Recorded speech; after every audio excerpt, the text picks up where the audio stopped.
Good morning, everyone, and welcome to the Unitarian Universalist Fellowship of Mankato, where some of our space is virtual, but all of our worship is not. Our worship is entirely real and vital, life-giving and life-sustaining in all times, including these times. All of you here today, you're welcome in this time that we set aside for each other. Our human differences are sacred and make us strong. All are loved, worthy, and needed. All histories and experiences, all abilities and beingness, all identities and genders, all those seeking companionship and a sense of purpose, ready to embrace and to fulfill our Unitarian Universalist values.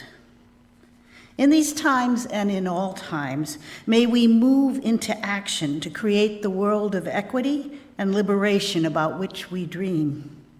May we hold reverently and tenderly to this one life, the here and now of which we are certain. Before European colonization, the Dakota peoples were stewards of the land on which our fellowship building sits. In the Dakota language, Ina is the word for both mother and land, a word reminding us that we are all relatives. The land does not belong to us, though it holds the history of our conflicts and our attempts at reconciliation. This congregation commits to an ongoing and intentional journey of humble connection with Indigenous peoples, characterized by understanding our shared history, accepting responsibility for restoration, and building relationship in the here and now. Thus, we seek to be good relatives. I am the worship leader today. I am Susan Chambers. My worship associate is Carrie Rice, and I thank her. And let us now move more deeply into a time of worship, shaping worth and meaning from the ordinary as a way to honor the gift of life we all share. Together, let us kindle a flame symbolizing our co-creation of sacred space at home and in this place made sacred by years of love. As you do, please write in the chat that a chalice is lit on your street. And join me in the chalice lighting. We are a welcoming people of diverse beliefs who commit to nourish the spirit, broaden the mind, nurture the earth, and build community. May this flame we kindle remind us to strive today and every day to love beyond belief. Awakening is a natural theme for spring. Spring comes in April in fits and starts. That's not uncommon since we live so far to the north. We might compare awakening to the bear shaking herself out of hibernation. We emerge from the drowsiness of winter when it's cold and dim lights, and we begin to sense that something around us is changing. The air is fresher. The sun warms our little turf. First, it melts the snow. Then the snow soaks into bare ground so that waves of heat begin to reach up to a sky that is freshened. The grass begins to turn green, and shoots appear on the trees. We hear of these types of awakenings. It mirrors what they do in Easter celebrations, spring, a time of rejuvenation, a celebration of the resurrection. But peoples have celebrated this time long before the Christians, when people noted that all living things wake and re-begin in Mother Earth's growing cycles. So this is a time of rebirth, whether our spiritual motivator is Jesus or Danu, the goddess of fertility. Spring is the time we call out to each other that we have survived. Awakening to us means moving into more lush times to come. There are layers to awakening. It's more than just emerging from a deep sleep. The poet insists that it is taking a moment, giving attention to what is around us. May Sarton explains this in her poem, Moose in the Morning. Oh, wild and gentle beast, immense antlered shape this morning in the meadow, like something ancient, lost and found now, promise kept. Emerging from the shadow, emerging while I slept, wilderness and escape. You set me free to shirk the day's demanding work and cast my guilt away. You make a truant of me this moose enchanted day, when all I can is see, when all I am is this astonishment and bliss. To awaken can be to recognize that it is not good to dwell on negative thoughts. It's not good to worry about the future or the past. Steve Hagen, in his book Buddhism, Plain and Simple, discusses the practice of being aware right now, every day. Ours should be a journey, not in or out, but rather a journey into nearness, into immediacy.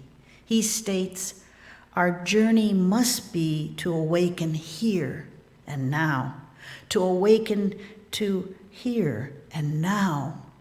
To be fully alive, we must be fully present. And Eckhart Tolle, in his Power of Now, A Guide to Spiritual Enlightenment, states, all negativity is caused by the accumulation of psychological time and the denial of the present. Unease, anxiety, tension, stress, worry, all forms of fear are caused by too much future and not enough presence. Guilt, regret, resentment, grievances, sadnesses, bitterness, and all forms of non-forgiveness are caused by too much past and not enough presence. Amanda Gorman tells us, talking about the COVID events of the past, do not ignore the pain, embrace the pain. And Eckhart Tolle says that time isn't precious at all because it is an illusion. What you perceive as precious is not time, but the one point that is out of time, the now. That is precious indeed. The more you are focused on time, the more you are in the past or future. The more you miss the now, the most precious thing there is. You know, I like to play in dictionaries, and so one of the first things I did when I saw the theme was awaken is looked at the definition. And the Merriam-Webster definition of awakening is 1, arousing from sleep, like our bear. 2, arousing from inactivity or indifference, which is a message to all of us. 3, a revival of interest in something, such as religion or spirituality. And finally, a coming into awareness. So let us practice what we learn from these descriptions. My son, Colin Chambers, does short essays on his Facebook page. He's under the name Crispus Chambly, if you want to look up some of his essays. He tends to walk to work very often. This week he posted these comments. When I walk, I look around a lot, trying to fully take in my surroundings.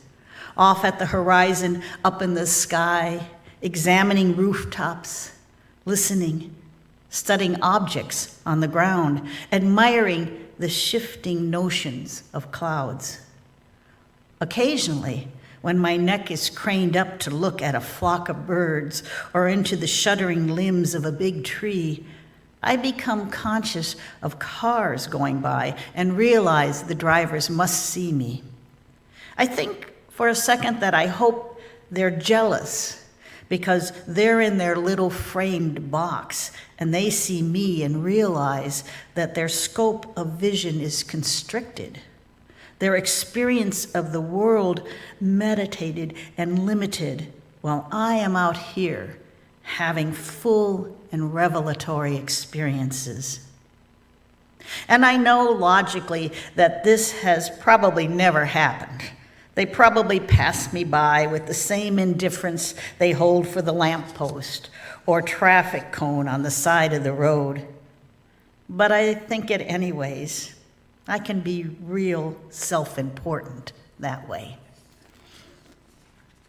I believe that Colin is practicing what Tolle is advising, staying focused on the now. And while he disparages himself at the end as being self-important, Steve Hagen's message to us is that self-importance is necessary. Hagen tells us life is fleeting. Next, you must understand that you are already complete, worthy, whole. Finally, you must see that you are your own refuge, your own sanctuary, your own salvation.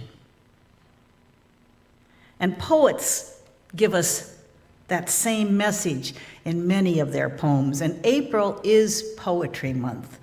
You can find poems everywhere right now. Henry and I have poems in the Rochester Library Poem a Day site, website that is there. NPR, TPE are all sharing poems throughout the month. Patty Ruski at her place is inviting poets to read at the new store. So I encourage you to read and listen to the poets. They can teach us how to look around to discover what Carrie read to us in Mary Oliver's poem. She asked us to laugh in astonishment and bow our heads. Another favorite poet of mine, William Stafford, tells us, you reading this, be ready. Starting here, what do you want to remember? How sunlight creeps along a shining floor? What scent of old wood hovers? What softened sound from outside fills the air? Will you ever bring a better gift for the world than the breathing respect that you carry wherever you are right now? Are you waiting for time to show you some better thoughts? When you turn around, starting here, lift this new glimpse that you found. Carry into evening all that you want from this day. This interval you spent reading or hearing this, keep it for life. What can anyone give you greater than now?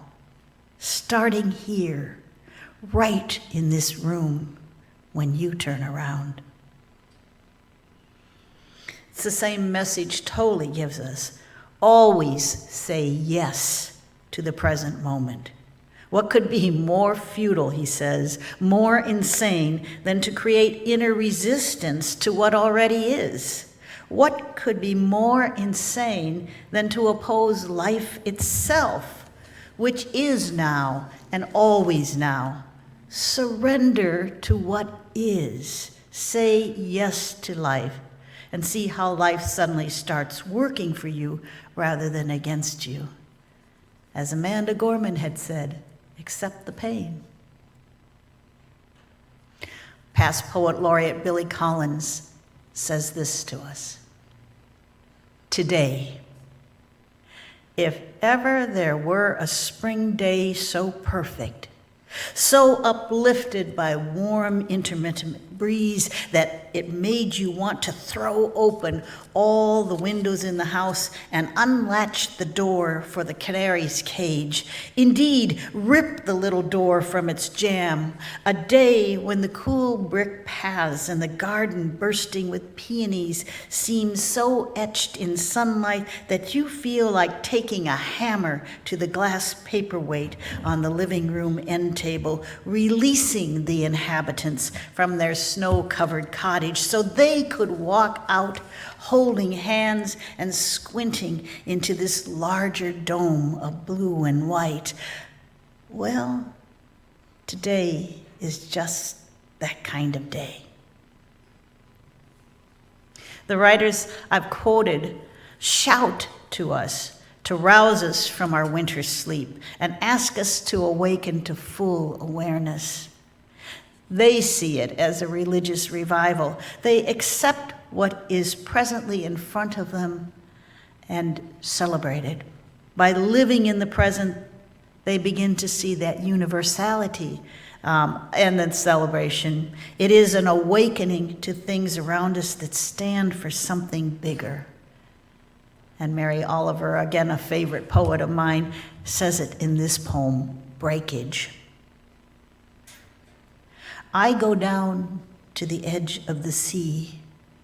How everything shines in the morning light. The cusp of the whelk, the broken cupboard of the clam, the opened blue mussels, moon snails, pale pink and barnacle scarred, and nothing at all whole or shut, but tattered, split, dropped by the gulls onto the gray rocks, and all the moisture gone. It is like a schoolhouse of little words, thousands of words. First, you figure out which each one means by itself: the jingle, the periwinkle, the scallop full of moonlight. Then you begin, slowly, to read the whole story. As you see, she brings in tattered and pain as well as the beauty. And it's not always the beauty in front of us, it's an acceptance of what is actually in our day. That could be good or bad. But often, accepting the reality leads to a discovery of more beauty. Jane Kenyon, a poet who died young from leukemia, wrote a poem as she watched the day ending. Her being present to the sunset and what was happening all around her led her to an awakening to what was actually in front of her, approaching death. She discovered what Tolle has said: the secret of life is to die before you die and find that there is no death. Let Evening Come by Jane Kenyon. Let the light of late afternoon shine through chinks in the barn, moving up the bales as the sun moves down. Let the cricket take up chafing as a woman takes up her needles and her yarn. Let evening come. Let dew collect on the hoe abandoned in long grass. Let the stars appear and the moon disclose her silver horn. Let the fox go back to its sandy den.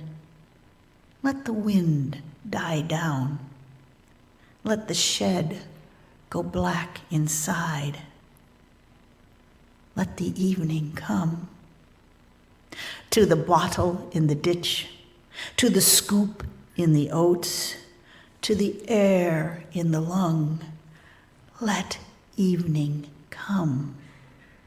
Let it come as it will, and don't be afraid. God does not leave us comfortless. So let evening come. Amanda Gorman, whose video you watched, has already seen how much we must not linger on the problems of COVID. She celebrates the miracle of mourning. Her message is for all of us to watch the father and the child with their stroller, the old lady on the porch, to see the masks and to find in our keeping present to the morning, give us courage to accept letting the evening come. I ask you to really look around yourself today, this week, this upcoming month, and not to linger on what has passed, not to worry about the future. Focus instead on what the day and night really holds and accept them, good and bad. Celebrate what you've learned by staying present.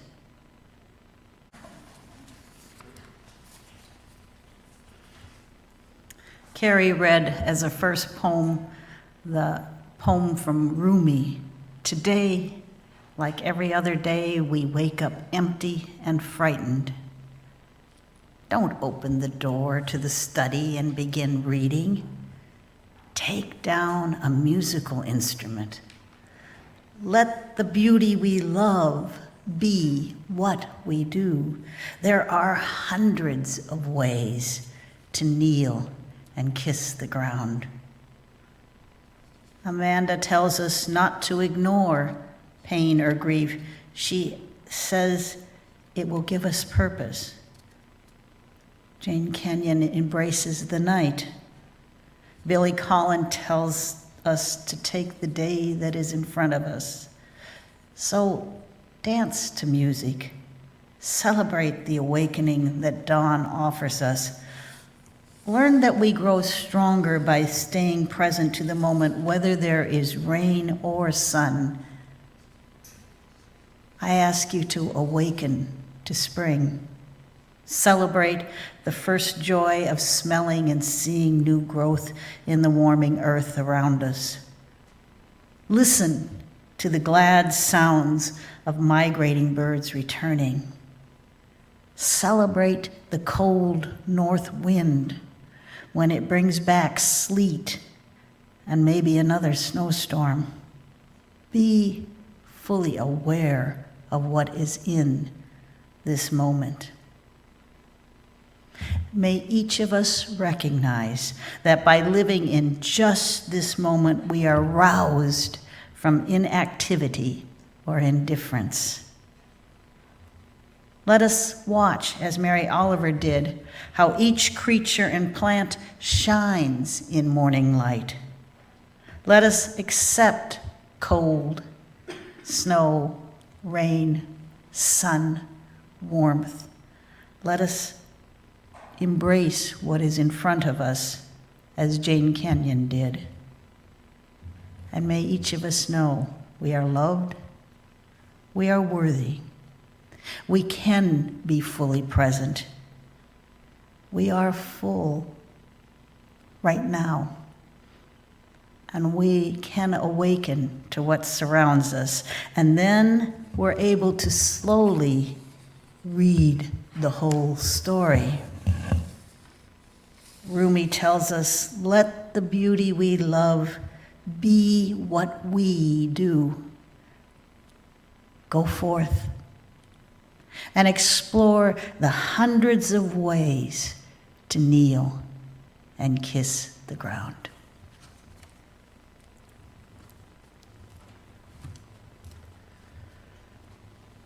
As our worship concludes this morning, let us make a promise that through all this threshold time, we will remain committed to sustained and robust relationship with each other. We'll remain committed to the vision of our faith community, to the values of Unitarian Universalism, and to the interdependent web holding us all. As Susan extinguishes the sanctuary chalice, I invite you to extinguish your chalice at home, and please say these words with me. We extinguish this flame, but not the light of truth, the warmth of community, or the fire of commitment. These we carry in our hearts until we are together again.